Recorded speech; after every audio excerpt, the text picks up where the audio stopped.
Our spotlight story tonight is about Tuesday's election that showed positive results for school maintenance and operations levies, but fell short of approving the construction of a second high school in Moses Lake. Reporter Devin Higgins has the story. In the banquet room inside Michael's on the Lake, the atmosphere was optimistic for members of the Moses Lake School District gathered to get the election results Tuesday night.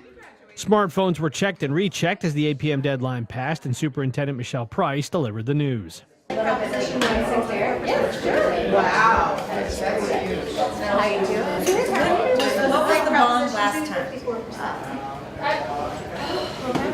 Grand County voters gave the district a new maintenance and operations levy, but not a new high school. The $98 million construction bond, which would have financed a new high school and extensive renovations to Moses Lake High School, required a 60% supermajority to pass. Of the nearly 7,400 ballots submitted, only 54% voted yes. The M&O levy, meanwhile, passed easily with 64% approval, giving the district between $17 million and $18 million in annual revenue over the next 3 years, which is about 22% of their annual budget. Voters approved all of the levies running on the ballot on Tuesday with large majorities. The Ephrata and Quincy School District levies received 66 and 67% of the vote, respectively. The Grand Coulee School District received a slightly lower percentage of yes votes, but was still more than enough to meet the simple majority requirement of 50% plus one.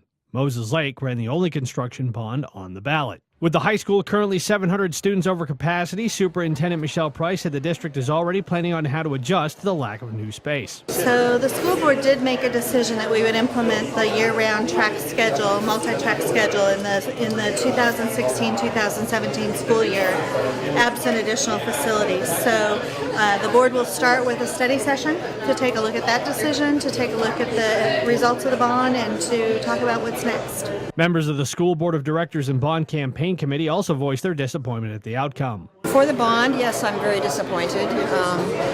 However, the community was given the opportunity to decide what they wanted to do, and we will take that vote and we'll figure out what we're going to be able to do to serve all these kiddos that are coming. So